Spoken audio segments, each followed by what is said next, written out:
let's get started. All right, let's get going. So good morning, good afternoon, everyone. Welcome. My name is Anastasia Chapik. I'm the VP of Sales for New Resources Consulting. And first, I would like to thank everybody for spending the afternoon with us. We're excited to have you. This is our second webinar this week. I trust some of you had an opportunity to attend our executive briefing on Tuesday, where we had a panel of the CIOs talking about their experiences leading IT organizations in a time of crisis.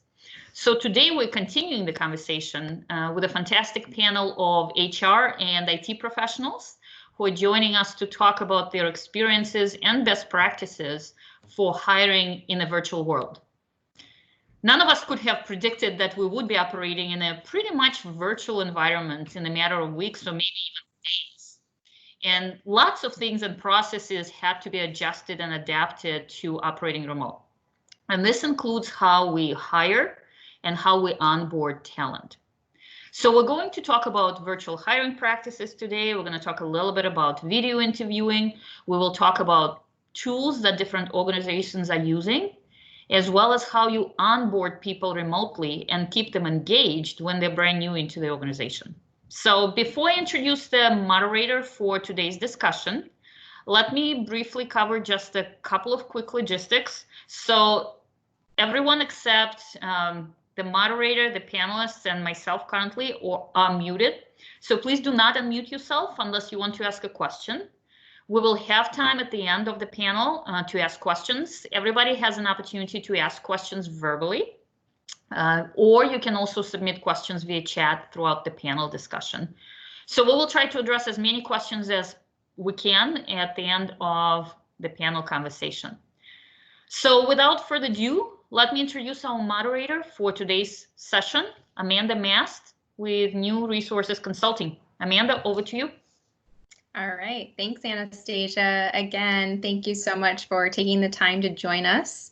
And as Anastasia mentioned, my name is Amanda Mast, and I have been with New Resources Consulting for the last 6 months, overseeing our talent acquisition sourcing team. So our team is growing, and we're expanding our candidate sourcing efforts as an organization. So before New Resources Consulting, I held various positions within talent acquisition at companies such as IEWC, Johnson Controls, Harley Davidson, and Trek Bicycle. So with that being said, I would love to introduce you to our panelists. So as a reminder, if you could please, panelists, introduce yourself, your name, what company you're with, and your position, and just a little bit about what you're responsible for. So if we could maybe start with Andrea. Hi, sorry to mute myself there. I'm Andrea Rane. I'm with Trek Bicycle Company in Waterloo, Wisconsin. I am primarily a recruiter there, so I support all hiring for our IT and marketing groups in the US, and then just anywhere else they need me. So right now, things shifting, I'm working in our India office roles as well. And then my other part of my job is really to help with the strategy around that. How do we keep candidates engaged throughout the process prior to this happening, after this happening, and then just other things that we can do internally within our group as we're all kind of being stretched into different areas right now, really to keep our employees feeling like they're part of our culture as well, and finding ways to get that culture to come across during this time too. All right, great, thanks. Dan? Hi, everyone. Can you hear me? Good? Yep. Good. All right. Dan Murphy. I'm a manager in the test engineering area at Northwestern Mutual. I lead a team of 25 highly talented and passionate software test engineers. I started my career Matt to call us second place today because I figured if your dad could see it. Do you want to mute that person? I'm gonna be pissed if he didn't go see any plays today. All right, Jill, can you help us mute? Done. All right, good. Sorry, so I started my career at NM as an intern in 2004, and I played a number of individual contributor roles in the software development space before moving over to a software QA role. I spent about 6.5 years outside of NM, getting some really great experience leading teams and providing broader IT leadership And it's then when I started to develop my hiring skills and figuring out what traits I truly value in someone who would potentially be joining my teams. And then exactly 1 year ago, actually yesterday, the mothership called me home, and I've been having a blast using all these skills I've acquired over my 16-year career to build high-performing teams there. My wife and I live in McGuanago with our 3 dogs and our 3 crazy boys, aged 6.5, 5, and 2.5. Awesome. Well, happy work anniversary, Dan. All right, Nicole. Hi, I'm Nicole Whitbeck-Dohnal. I've been with New Resources Consulting now for just over 1.5 years, and I head up our direct hire. So anything search or direct hire in IT, manufacturing operations, engineering, and then at the C-suite level, my team kind of takes care of. Awesome. Thank you. And Sandie.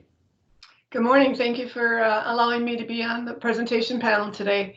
My name is Sandie Selissen. I am the Director of Administrative Applications for HSHS, which is our hospital system across Wisconsin and Illinois. I lead a team of 54 individuals, mostly focused on the Epic world.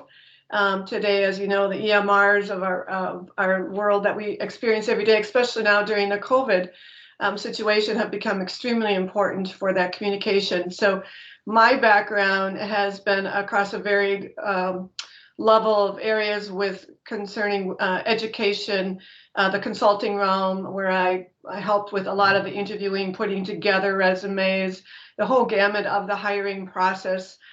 So a different perspective from that angle, as well as manufacturing and banking industry. And I've landed in healthcare for the last 10 years, which has been very rewarding to me. So anxious today to share some of those things that I've learned and techniques, and maybe even pick up some new ones. Great. Thank you so much, Sandie. All right. Well, thanks all. And let's get started. So with this pandemic affecting obviously hiring, onboarding practices within our organizations, what changes did you have to make to adjust during this time? So let's start with Andrea. How has that affected Trek? Thank you. Yeah, it's been really interesting. You have to be really fun and flexible during this time. I think we're all discovering, right? Things can change every day, and especially in the beginning there. So for us, initially, we put everything on hold, didn't pull it from the websites, but we wanted to really think through what was going to be business critical, and then really what we've adapted to. And we're lucky as an organization that we have a huge IT group already. We're not just bikes. So we already had a lot of these tools implemented. So we were ahead of some other companies, which set us up in a really great place. And we had a lot of then subject matter experts to help our employees who maybe weren't familiar with those tools and hadn't been utilizing them the way our IT teams did and other teams throughout the company. So a lot of things that we've been doing is utilizing those tools more, getting people to use the video, whether it's internal or a candidate, and really adapting our face-to-face interview process to be video and bring in some of those things that we think maybe we would miss and not get out of a face-to-face. And just we have daily updates around what's working, what's not working. But I think the biggest thing that we've really implemented is moving to video and being okay with that and still moving through knowing that there's going to have to be some virtual onboarding. Yeah, absolutely. Dan, what about you guys over at Northwestern? Yeah, similar to Andrea, we had some stuff in place already that set us up well to handle this. You know, we had a very small percentage of people who were already fully remote prior to the pandemic. So we kind of had some practices in place there, but we had to mainstream a lot of those, which was, I think, a big challenge, you know, like how to get people hardware, you know, on a massive scale now, as opposed to a bunch of one-offs, how to help them with issues on their first day. You know, you don't have that face-to-face interaction like we used to have. HR already had some remote onboarding practices in place, so we were able to leverage what we already knew there to create a good experience for all new hires. But we also have been leaning really heavily on our digital collaboration tools for onboarding, specifically like Slack and Confluence, OneDrive, et cetera. But we had to invest somewhat in better infrastructure for some of those tools that saw significant spikes. because they weren't able to handle all the demand all of a sudden. So yeah, definitely. Okay. Well, good. It sounds like, some leveraging what we have and implementing some new things.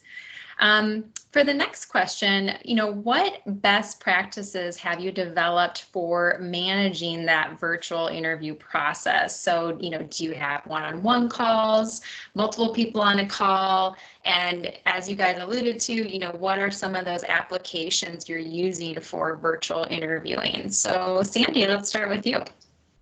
Sure. So HSHS has evolved, I would say, in the last year tremendously in that whole virtual world of interviewing and meeting with candidates.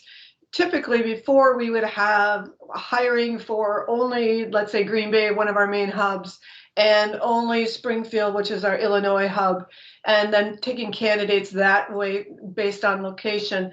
That's evolved to, we can be remote, we can do our jobs. Now we have a much bigger pool. So it opened up a lot more candidates that we had to take a look at.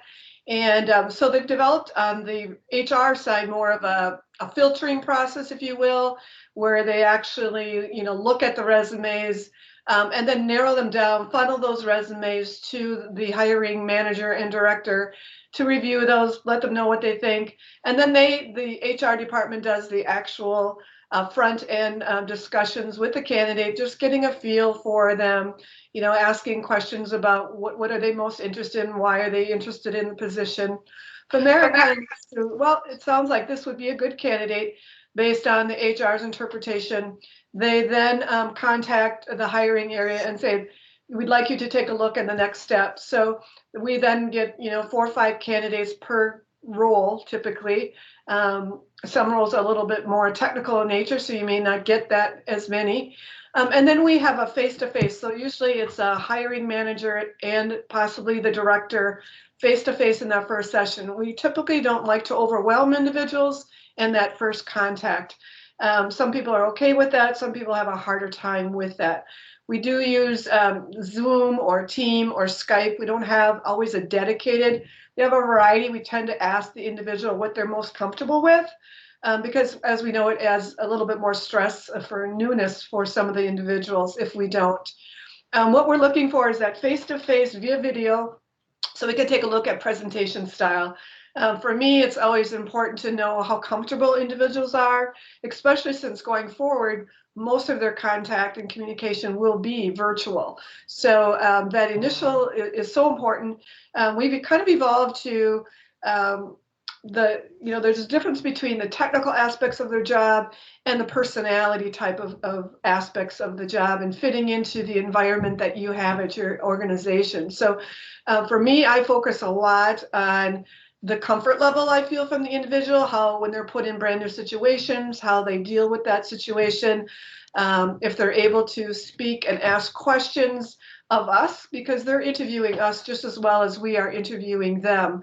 So it's kind of that mixture that because they are often asked for multiple positions to look at. So we want to put our best foot forward as well. So it's kind of that combination. And then if they make it past that first interview with the hiring areas, then we actually have them meet with specific team members that they would be joining so that they can feel involved in that decision making, as well as be able to ask questions that we may not have thought was as important to us, but might be to the team. So it can add some additional complexity where you may not agree on the final candidate. But I would say 90% of the time we are in agreement of what that final verdict, if you will, is. And so I think that has been probably some of our biggest things that we've evolved to. I think sharing our culture is huge, and sharing and trying to find out from them what is it that they value most in a company, because you want to make sure that meshes across the board. And then also to ask the questions about, we've said so often, what are your weaknesses? What are your strengths? And those questions to me have gotten a little bit cliche and people expect them. So we tend to more hone in on, give me an example of what was your greatest accomplishment that you thought maybe in your personal life so that we get a little bit of a feel for them outside the work atmosphere, because that always plays into your work environment. And then, some examples of how they handle difficult situations. For me, one of the questions I love to ask is, tell me about a time that at that time you thought it was the worst experience you've ever been in your career, only to look back at it a year later and say that was the best time of my life because I grew the most during that short period of time that it usually encompasses. Mm-hmm. Definitely. Yeah, it sounds like a lot of teamwork involved, so that's great. Andrea, how about you guys? What are some of the best practices for virtual interviewing process that TREC has kind of adapted? And also, again, are you one-on-one calls, multiple people on a call, and applications that you guys are using? Yeah, great question. So so our team total right now, we have 4 recruiters for all of the US. So we've always run a little thin, and we actually had other positions open for our team prior to this. We decided those weren't business critical right now. So I think for us, some of our process hasn't changed.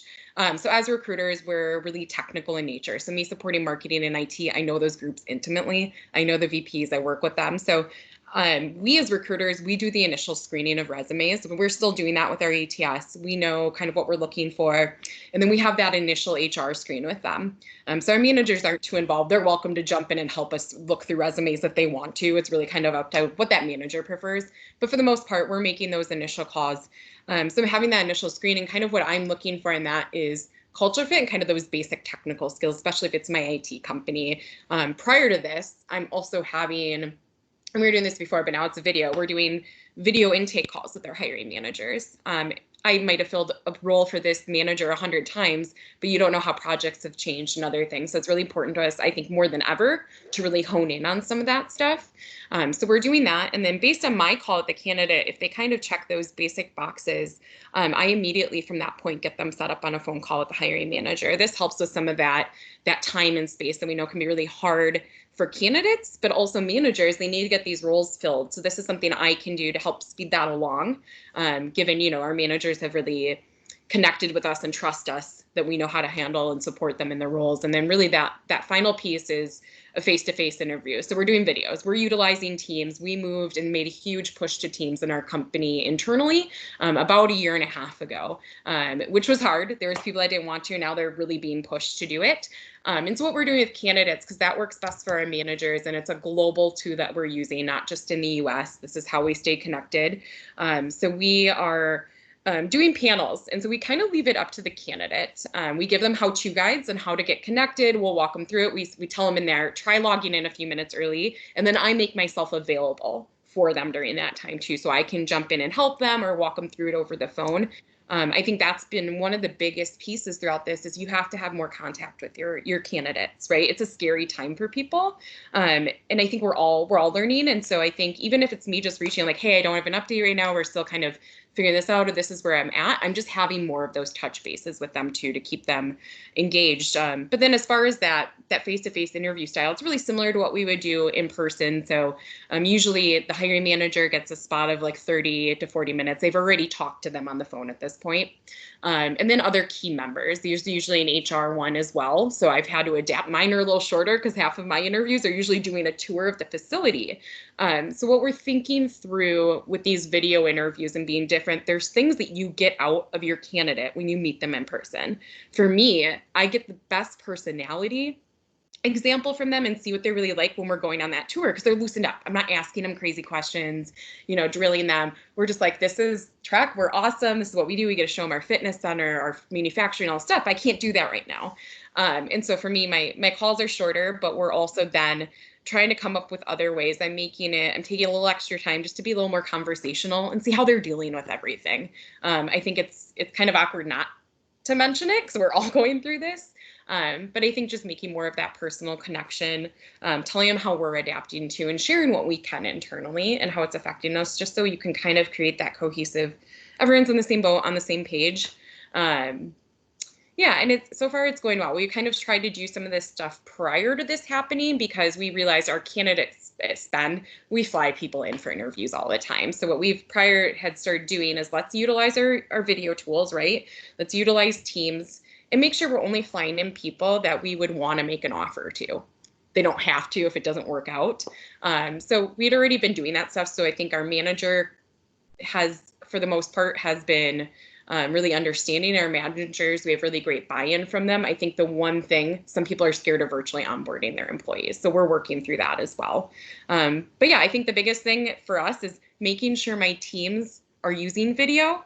So we've also reached out to all of the interviewers like, hey, you guys, this is a video interview. You also need to be on video. And I think that's really important. I think that's fair to the candidate if they're going to be doing that, that you need to as well. Kind of speaking to Sandie, right? They're kind of interviewing us as well. And we would never want people to kind of accept a job and be uncomfortable with any aspect of that, not really knowing who we are and what they would get out of us. So we're just doing as much as we can to maybe communicate more and really set proper expectations throughout that process for our candidates. Great, thanks, Andrea. And I know you mentioned those how-to guides, and I know that's something you mentioned we could share with the group after this. So we will definitely get those out to participants if you would like to incorporate that into your process.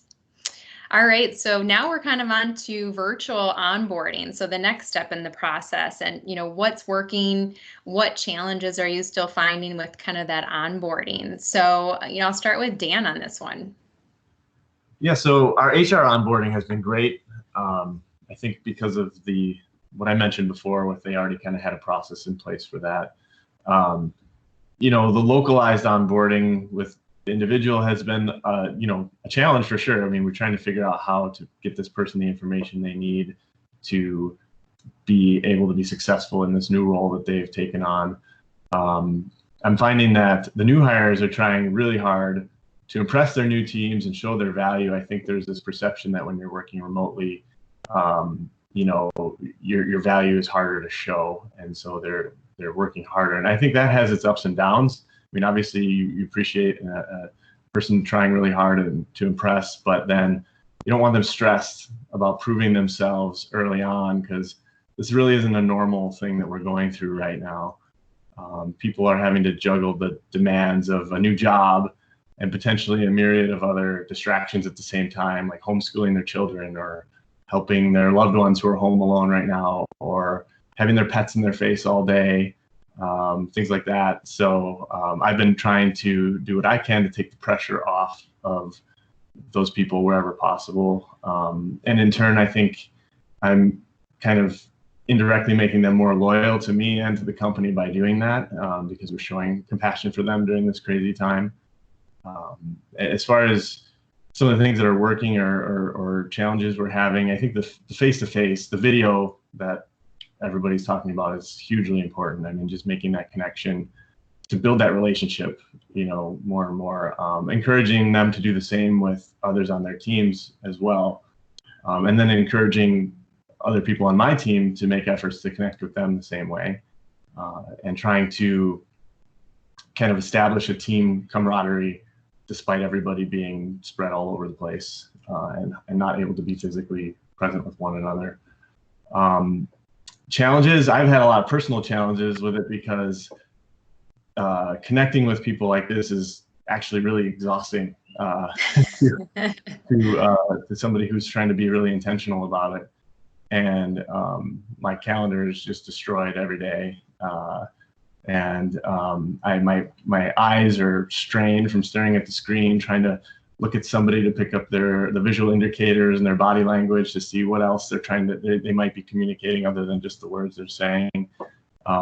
So I found that I've had to kind of decompress after spending significant video time with people. So. Well, that sounds like a great approach, Dan, as far as really caring about the whole person and what they all bring in to work and so forth. So that's great. Andrea, how about you guys for the onboarding process? Yeah, so we kind of started to implement some things prior to this. We had just been revamping our whole onboarding process, because it's so important to us that we set people up for success, especially that first week. They're really still under our we oversee them still during that time period. It's important to us that they get onboarded in a great way. So we had just started implementing happy hours. We onboard people every 2 weeks normally. And so they would come into HR, they've already been in orientation for half the day, and then come meet the rest of the HR team and just like, hey, you know, they've met me before, it's someone else's group, and we just go around and do fun like ice-breaking questions. And that had been working really well. We implemented all this fun stuff in orientation. So now we have to adapt all that stuff virtually. And so I know some of the biggest struggles that we had initially when this was happening is how do we get our computers to our folks, right? IT wasn't in the building. Anyone who could work from home was. So the only people in our office right now are our video team. They're getting a ton of requests. Manufacturing, and then our cafe people, because they're still feeding manufacturing. So it's tough. So we've worked with IT. We found out ways that we can ship it, get more people in. And we found out we had to figure out the processes around that first.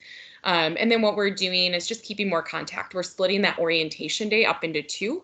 So it's not so stressful and so much information at once, because your stamina is not as great on video and sitting there still all day versus, you know, what it would be in person. So we're finding ways to keep that engagement. We're including games.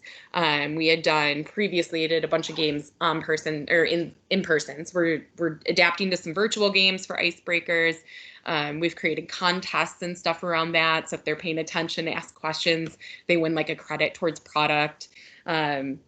But yeah, I think the biggest thing for us too, we've got it all down now. So we have some people starting next week, and I think we've done a couple virtual orientations now, and so we know what's working, what's not. And we're asking for feedback. We always ask for feedback from our new hires, like what didn't work out. So we're doing that even more now. That's even more important. And just making them comfortable. And I think we have to be really understanding too. And I think our company's done a good job of that. And, you know, candidates are scared right now too. What does that mean? Like, I don't have childcare. I don't know what's happening.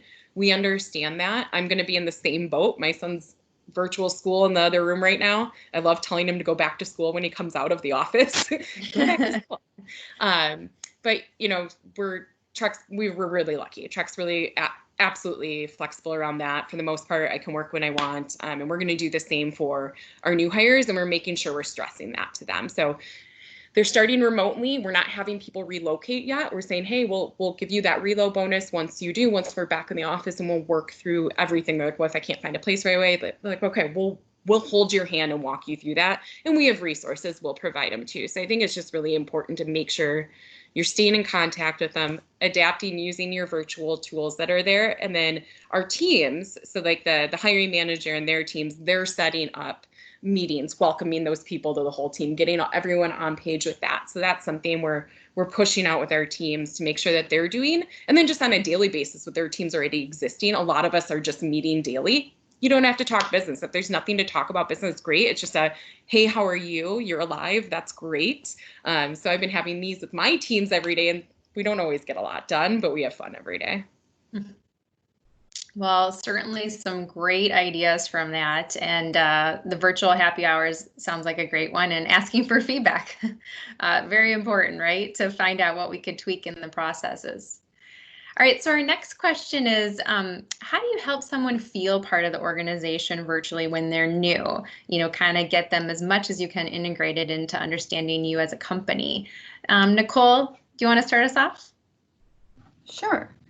So I think a big part of that is communication. And I think everybody's kind of touched on that, to over communicate to candidates and to new employees.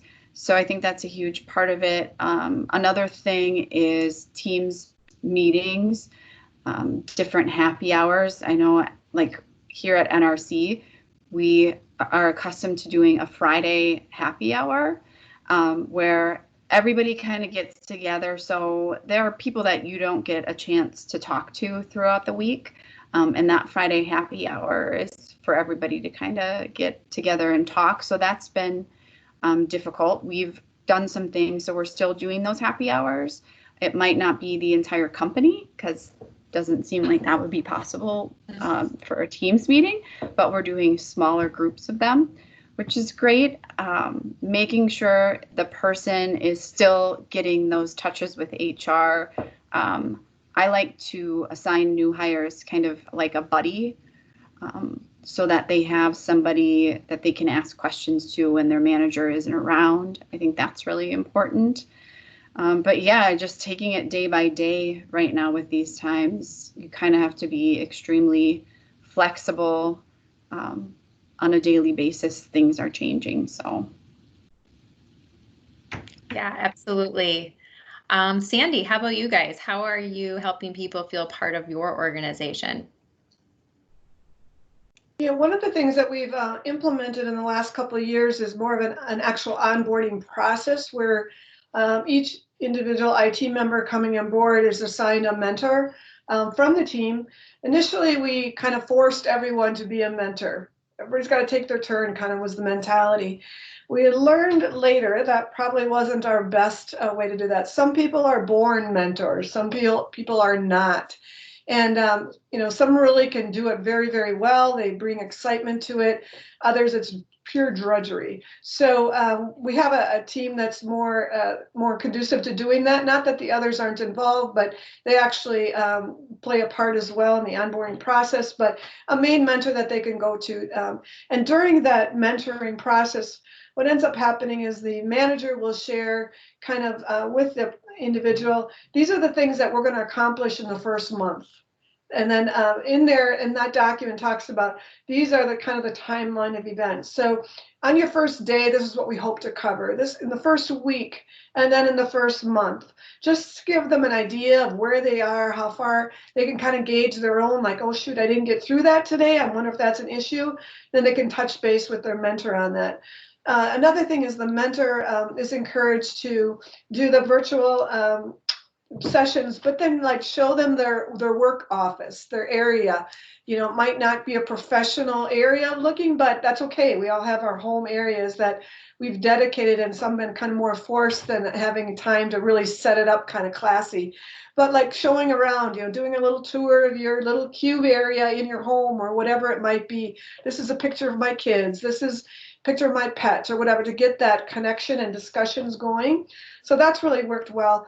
We show them team sites that we have set up, and get them into the hardware and the tools they'll be using, things that they might want to research, where they can look for some ideas.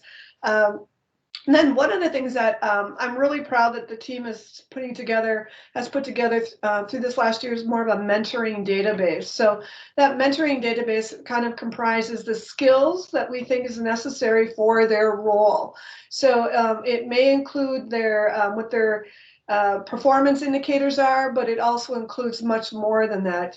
Things that people are often asking, how do I get from the first level to the second level? And it's a little bit more specific. It's not like a guarantee that if you do this, but it helps the mentor guide the individual and do are you familiar, because we're all pretty much Epic based on my teams. Are you familiar with this in the Epic world? Okay, no, well then let's put that on your docket that we'll have X person work with you in the future on. So it's kind of that constant checklist of where we want you to go, but also we ask what else should we add on here that you might want to be adding to make yourself feel like maybe it's an area that you want to build your strength on, that you think you're going to need more for this position. So it's that interactive, and then it's checkpoints along the way and trying to give timeline dates to accomplish those goals. So that's really worked well. I will say we continually need to spend more time on that database to keep improving it. With based on projects and now COVID, that's not been our highest priority, but it's something we're definitely thinking is going to continue to be useful to us. Yeah, absolutely. Love mentorship programs. I think they work very well. So it sounds like it's working for you guys.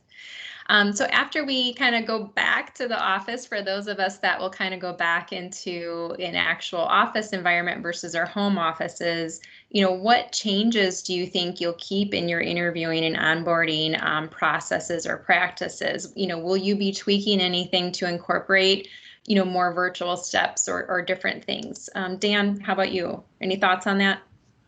Yeah, I think I'll definitely be more using video more. Initially, my my manager screen process, or part of the process, I would just do a phone call. But since the pandemic, I think the video has proven to give me a lot more value than I anticipated that it would in that initial screening. So I'm definitely going to be trying to do that 100% of the time now, regardless of where we're working.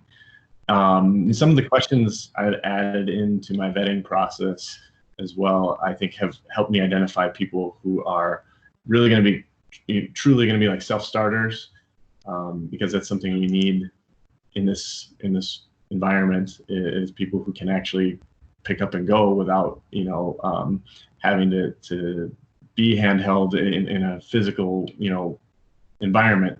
So I think I'll keep some of that, because there's people who have that trait who can do that are obviously they're valuable outside of a pandemic, but it's been nice to have developed some way to kind of identify that a little more clearly.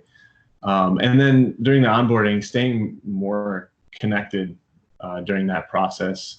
I have a fairly large team, so it's easy for me to just get busy with all the other stuff that's going on. But I think this has kind of highlighted for me the importance of staying connected during that process, regardless of how big my team is, because those first few days or weeks or months for a new person are probably the most critical, because that's going to be the time where they either feel part of the team or don't feel like they're part of the team. So just being able to do that, I think is hugely helpful to them. So and then just in general, being more flexible to the circumstances of life. If a new person starts and it's their second day and something happens and they need to work from home, I mean, I'm okay with it, I guess. Yeah, I probably was before, but even more so now. I think just driven it home for me. And I think for people who maybe had more hesitation to remote work, this is showing that value can still be had during those times. And then also just, when they are home, kids or pets or whatever distractions of being at home, just accepting those and allowing those to happen, and not think that that's an unprofessional thing to have happen. I'm actually really surprised right now that my kids haven't bombarded into my space here during this. But sounds good. Thanks, Dan. Nicole, how about you? Any changes you'll keep as part of the process here at New Resources, or that you're seeing with clients? Yeah, so candidates internal for New Resources, especially our sales candidates, they talk with 4 different people right now, myself included. And before, we didn't really have such a structured process, but since this has happened, we each kind of play a different part. So I have a certain amount of questions to ask, and they're different from what Anastasia would ask the candidate. So not only are we not asking that candidate the same questions over and over again, but I'm trying to get something out of them that's different than what she would be trying to pull out from them. So the 4 of us that are involved, so we each have kind of like our own part to play in the interview process. And I would say I would definitely keep that moving forward. And the other thing is probably doing more Teams interviews virtually before having people come on site. Instead of doing a phone interview, starting with a Teams face-to-face interview, and kind of maybe replacing that, not only internally for us, but for our external clients as well when we're doing hiring for them. I think those are the major changes that we've made that I would keep when we go back into the office. Yeah, it sounds like a great plan, and to not repeat is also being more effective on your time with candidates. So that's great. I know, Dan, you mentioned having a larger team, having people working remotely. Do you feel you have any advantages to having your team work remotely during this time, or, even prior to this? Well, I already mentioned that I think it's showing the value of remote work to other people in the company. It's not as scary as others might have thought it was in the past. I think a lot of people feel like they're actually more productive working from home. Not everybody, but there are a good number of people who feel that they are. Introverts love it.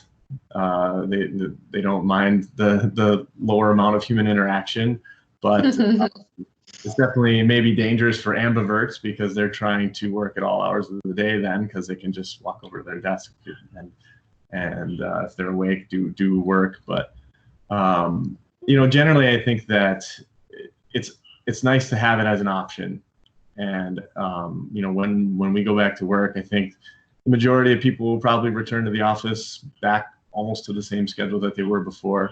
But if this opens up an avenue for somebody who really could get more value out of increased remote work, then I'm happy that we've gone through this and proven it out, because we can then make that available to them without having to sell it to a bunch of people and get approvals and things like that.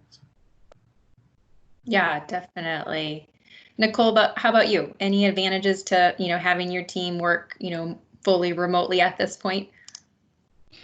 Yeah, I think the flexibility piece, as far as when candidates are currently working and they need to talk to candidates after hours, it's not as much of a big deal for someone to start their day a little bit later and then end their day later.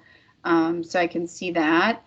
And then I would say repeating some of the things that Dan, or echoing some of the things that Dan had just said. But yeah, there's more flexibility. For me personally, I have an hour drive to work and back. So I am getting 2 more hours of work in every day instead of being in the car, which I actually miss a lot. I'm not going to lie. I would make my car and put my audiobooks on and drive to work really bad. Yeah, I think there's more time in the day now versus before. Yeah, definitely. Seems that. All right, just a couple last ones. How do you ensure that your new employees are, engaged and, getting the training that's required to be effective? I know, Dan, you kind of wanted to touch on this one. What's something that you wanted to share with the group on that? Yeah, I mean, I think I've touched on it, kind of little pieces here and there through the other questions, but really, I think the biggest thing is making sure that you build a relationship with that person. I think that's important regardless of where you work, but it's harder to do that now. And I think intentionally doing things towards that end will help them engage, and also helping others on your team develop relationships with them a little more intentionally as well. Typically, we would partner a new person with a buddy, a mentor, or somebody to guide them through. But now it may make sense to partner them with 2 or 3 buddies, give them a few different avenues to lean on other people to, get them the help that they need in their early days and weeks. And then, doing the casual team gatherings is something that has helped as well, just with engagement. The happy hours, the games, things like that, I think are proving to be, just kind of light ways to have them gather with their fellow team members and build relationships that way as well. And then the flexibility of it, just being flexible to whatever comes up. I mean, learning this way is not something people are used to doing. So being flexible in that sense, and keeping tabs with them on like when they run into issues like that, and maybe trying more intently to solution for better ways for them to try to get that knowledge if it's a struggle and the first way you've tried it. And I think just overall, just flexibility in general, I think is needed right now, and it's a good way to show that you're there with them, like you're helping them trying to figure this out as well. Mm-hmm. Yeah, definitely. Andrea, I know you mentioned something to me earlier about just overall employment engagement. You talked a little bit about some of the things you're doing to introduce people to, the HR team and knowing who to go to. Is there anything else you wanted to add as far as what you guys are doing, overall as a company from an employee engagement perspective? Yeah, I've been so proud of our company and our team and our senior leadership during this time. So I'm seeing cool things throughout the company. So when this all started happening, our owner and he does this all the time. He asks you, look at your area of the business. what can you do? Let's think about business. What's business crucial this year? Where can we reduce spend but not lose experience for our customers or our candidates, whatever aspect of the business that you're over? And so we've done a few things. I think from our leadership standpoint, our owner, John Burke, has been doing weekly video updates for us. So we get those every week now and just tells us what's going on, what we're in, and they run the company very transparently. So we know what we can kind of get excited about. We're having daily team meetings, but also doing bi-weekly global HR meetings. So we have everyone in HR involved. So, even our IT updates, our VP of IT, Mark Jocelyn that we were talking about earlier, Amanda, he has been doing bi-weekly IT updates. Normally it's just a monthly thing, but we're doing that because especially everything in IT is moving so quickly. So those kind of things, I think it's really been really great that our leadership has been so transparent and available to us. And I think they normally are, but it's even more so now. And it's kind of going back to what we said earlier today, that over communication. This is, again, scary time for everybody. So some of the other things that we've been doing, we're utilizing Teams really heavily. So we've created some fun channels. So we have like Dogs of Trek. We want our employees to go on there and post stuff. Anyone can create a team channel. We've been doing virtual coffee breaks. So anyone can join in on this. We have a book club. We were doing the book club before, now we're doing it virtually. And then, so just implementing things. And some of that stuff's actually helping with hiring too. So with hiring right now, we don't want to promise anything that's not open. So we're really careful about like our general application language, that kind of thing. We don't want to promise something's going to be open, but I think it's really important right now to be hitting it heavy on your employer branding, right? You want to keep those people warm. You want them to get excited about Track. So we're kind of shifting the kind of stuff. So what we're going to start highlighting is what our teams are doing virtually to get their work done in Track. So showing people more of the inside of Track that you would normally see beyond the bikes.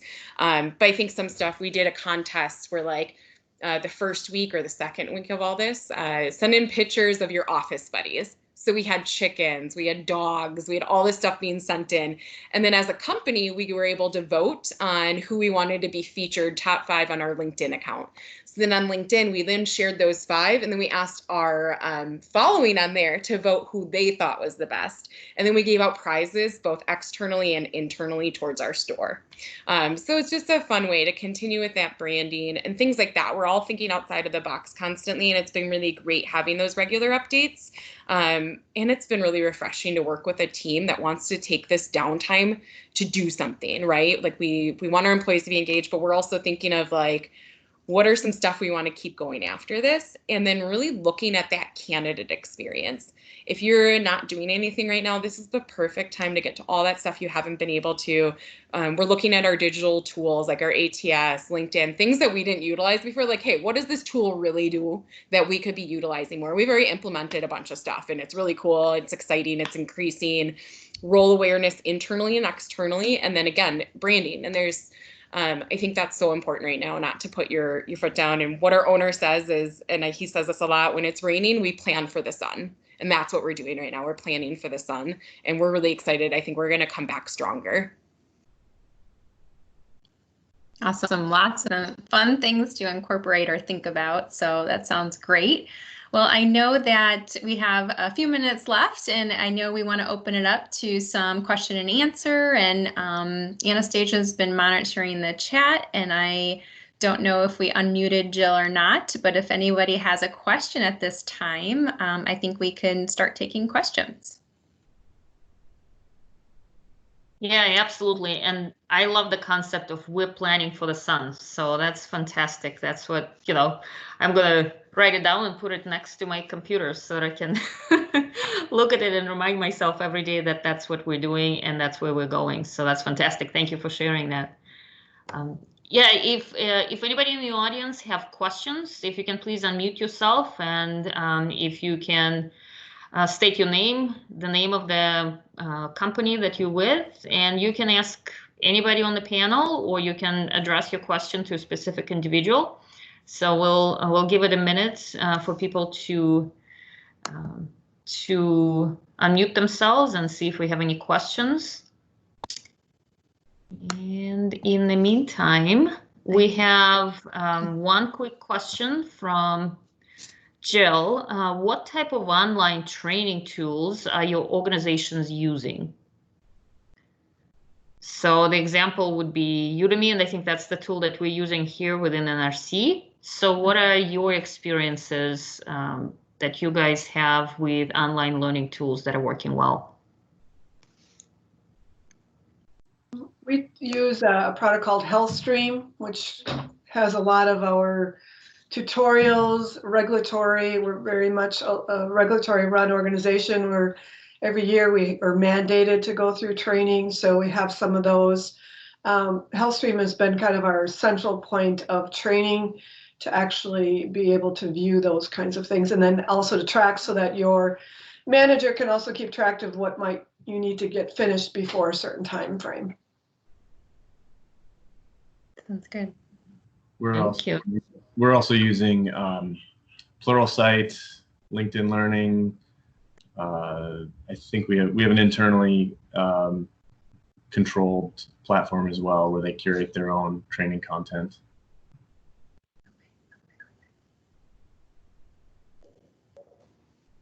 I can speak to this high level. Yeah, it's really up to kind of that department and what they have in place. So actually, that's a great question. I'd love to see what we're doing. So some of the technologies specifically we use are really, I would call like specialty skills you don't see around of it. So we've been used to, when people are here, we send them to trainings to get some of those technologies under their belt, like our e-commerce platform, that sort of thing. And so that's a great question. I would love to see how they're adapting that right now. But I know that there's a lot of online resources. I know I even have internal employees that are LinkedIn teachers. So they have courses out there. We have our people do LinkedIn Learning, Pluralsight's another one I know some people use, and Udemy. So we kind of leave it up to them. And, each manager has money in their budget for what that professional development looks like for their team. Great. Thank you. Any other questions from the audience? I see another one, which is, with the task of getting new user equipment, how are recruiters or HR working with your IT departments to streamline this process? Anybody want to take that? I don't know how we're actually doing it, but somehow they've magically been able to get things there on time with all the shipping delays everybody's experiencing. I mean, I had one instance where they messed up. I messed up the request for the type of machine, and they basically got the right machine sent to the person the next day, and I didn't know that was even possible right now. So. Yeah, I would say the same. I don't know how we're doing it, but it's happening. Chris and our team have been really great, not only with internal employees and getting them what they need, but also we've done a number of laptop donations to different charitable organizations, and they've managed to get all of those delivered as well. So it's pretty exciting. I think one of the aspects working in an IT department itself, I will say that even our own staff, to maintain their current equipment and hardware, it's been challenging because you typically would take it somewhere. So you have a department to take it physically to. Now we try to do a lot more online analysis and walking through, which can be challenging at times, but it also has educated our teams even more to be even more self-sufficient. So from an IT perspective, that has gone a long way for us. Definitely. I can speak to this a little bit, so because I support IT as well. So initially, the RT team was just freaking out about how they were going to do this. There was already things delayed, and I think that's part of the question too, is just shipping in general. What I think we do a good job of, and we really implemented this last year because we were running into issues just how things were anyways and not having the proper equipment. We have regular, and I actually run all of our open forecasting for the US. So when we are doing that, we're always telling our IT teams what roles are open so they can pre-plan for that. So they see that there's an engineer role open, a mechanical engineer, they know that's going to take a different kind of asset. So we pre-plan now. We look at what we're likely to fill this year and just make sure that those are available. And so I think we're in a good spot now. One of our service desk manager, he actually has all of the equipment at his house. So he's doing everything from home.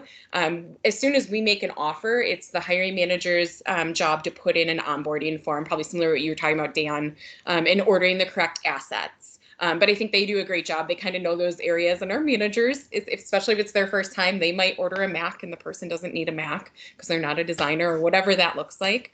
And so we're just making, again, that over communication, keeping in close contact with IT, what's working, what's not. And so I think it's been going well now. But yeah, initially it was just, I don't know. But I think that's probably one of the best things you can do. Look at what's open today, what you're likely to fill this year, because this is going to go on, and you have to expect that this is going to have an impact on us for a while. So then looking at that, and if you have the ability to do so as a company, pre-order now, knowing that at some point this year those roles will be filled and you'll need that equipment. Mm-hmm. Sounds good. We have another question online. So when staff members are allowed to come back into the office, what are your plans to make sure people feel safe? Will your company still allow people to work from home? And will offices be set up to provide more social distancing? I can respond just from a general, from an IT perspective. For those of us in the development ranks and analysts, I truly believe we aren't going to be going back to the office maybe once a week or once a month, but not on a regular basis. I think we've proven that it can work. Our teams have been pushing for it for years. It was a repeat question every town hall meeting. But not necessarily had all the executive level agreed or thought it could be as successful as it has been. So I think that is a big part of it. I think it will lend itself better for individuals who don't want to be home. Some people just work better in a work setting. I'm assuming we will take our cubes that we have set up for staff and do some sort of further separation that's being done, and that'll be easier to do because we won't have near the number of people in the office. However, you don't know if those offices will stay the same. Maybe you'll downsize the size of the area that you had before. So a lot of those questions still are unanswered, but I don't believe we're going to go back to the way we were. Thanks, This is actually something we've been talking about weekly. So again, this has been changing as we're figuring this out. What we're gonna do, and as of yesterday, right, this is our plan. We're really looking at who needs to be in the office and who doesn't. Cafe workers, manufacturing need to be on site. So those would be the first people that go back to the office, and those types of roles, they'll be on. The rest of us that can do our job from home, we're going to slowly stagger people back in. But now we're also looking at, hey, I can do my job from home. Maybe we tell people they have the option, or maybe we'll say it's something we want you to do, that you do partial from home from now on. So that we're just, in general, not getting people as close quarters. So that's really helping with that social distancing, not having as many people in that. I think there's been a benefit to it as well. IT has always been open to remote workers. Well, now marketing, I cannot get those people to hire remotely. And a lot of times the talent they want in the outdoors industry is in Colorado. They don't move here. So they're being forced into it, looking at this now. Same with our call center. They've been hit super hard by this because of e-commerce. They're actually busier than ever. And people in our retail side of the business is exploding. It hasn't slowed down at all. We're, again, having record days. And so we've had people, maybe if in the state where some of these retail workers aren't as busy, maybe that they're only open for repairs only. It depends on the state and what they allow for retail, bike retail there. Those people are actually working remotely now in our call center. So they're all over the US. They're helping that, and they're actually realizing that these people are excellent. We want to create new programs for them to be able to have a career path into corporate. So we're looking at that, and now that team is super open to having remote workers. So it's working really well. They're actually seeing people get things done more efficiently.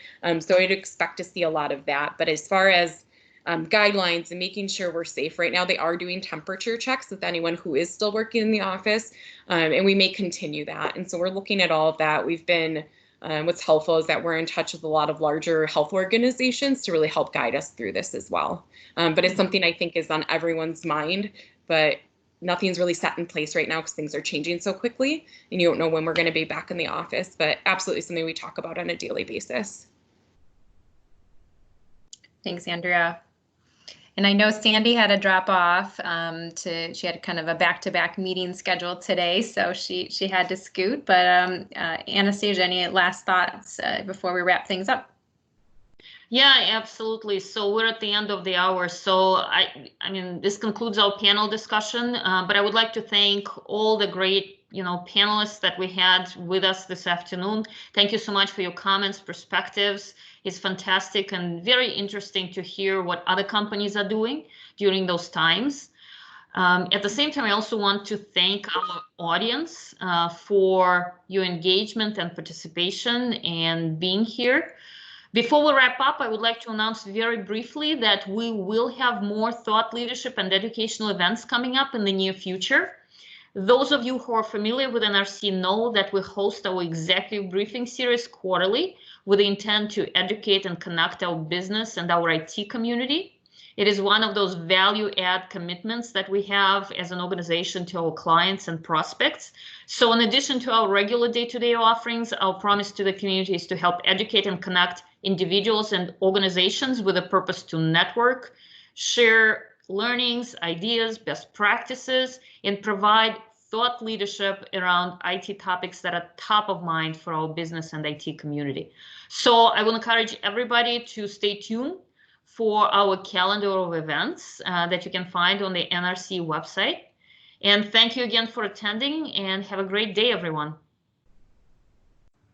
Thank you. Thanks, guys. Appreciate it. Thank you, everyone. Have a great